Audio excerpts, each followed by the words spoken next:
Today is the 16th of October 2021, our Quezon City's fiesta, and especially my Lola Clarita's birthday in heaven. We decided to go to the beach to celebrate Lola's birthday because we can now leave the house because the no movement Saturday has ended. We are really thrilled and anxious to go to the beach since we haven't seen the sea in a longer time because we have been living in the mountain. Lol. To silence our chatty mouths, we prepared pork meat, fish to grill, and some fruits to eat and enjoy for Lola Clarita's birthday. Back to Lola, I remembered her always telling me a story that I will never forget about her past experience when they were in the hands of the Japanese invasion year way back 1941.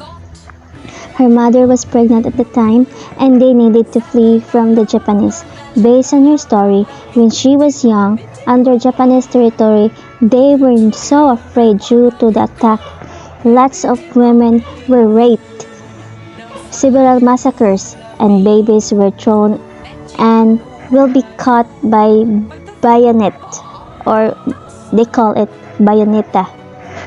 Well, back of their living preparations, their mother was pregnant that day and was about to give birth to their younger siblings. To continue the story, so they were assigned to carry some crucial items such as a pot for cooking, food to take, and other items that were really necessary for their escape.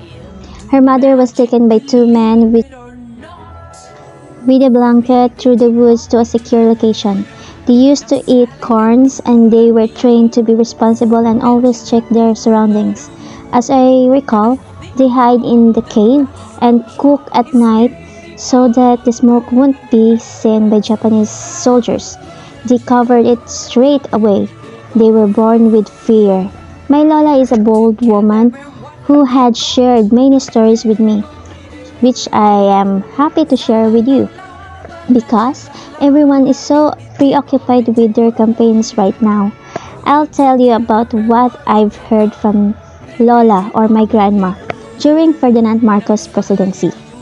Well, this is how the story goes. Speaking of late President Marcos, is a fun fact to my grandmother who always laughs and misses him because he is a disciplinarian and her husband has a gun in those days. She says, every household has a gun, but when President Marcos declared guns is illegal or faced the consequences, my grandfather and all men buried it away. Funny thing, after they buried the guns, the president announced that if he found out where they were hidden, they would be arrested. So my grandfather and his friends dug out the firearms and handed them over the soldier. My grandpa is so afraid, that is why they declared all the guns. People back then were so naive and always obeyed the authorities that they laugh about their experiences. Lol. Next, my grandmother says that back in those days, food was cheap. Taxes were cheap and even electricity and water were cheap. Their children, including my mother, experienced the Nutriban, which is a bread product used in elementary schools for feeding program in the Philippines, as well as skim milk. Back when the year of martial law was in effect, they had cages for drunk people who were disciplined because they had curfew hours. Some of their friends were caught and placed in the cage in the middle of the street.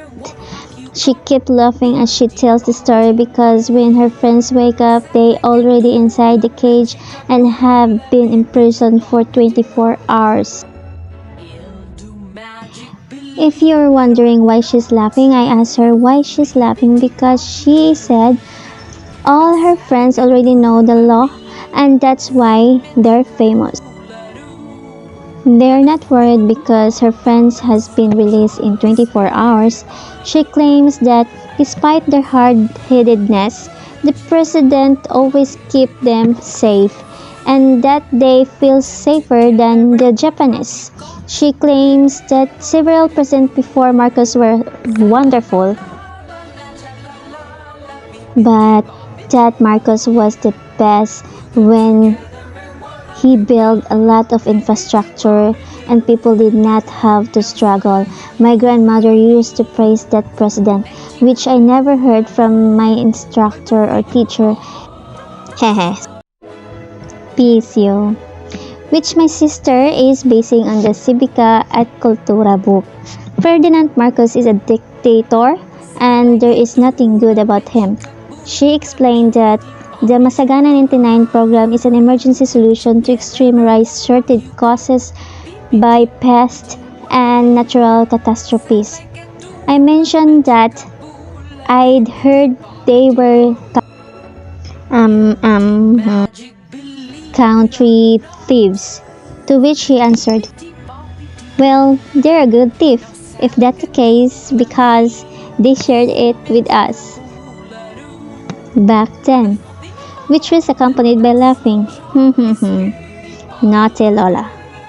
I've asked her, why is it that there are lots of people being killed under martial law? And she replied, because they are against the law. People back then are so peaceful without activists. Well, that was the story of my grandma.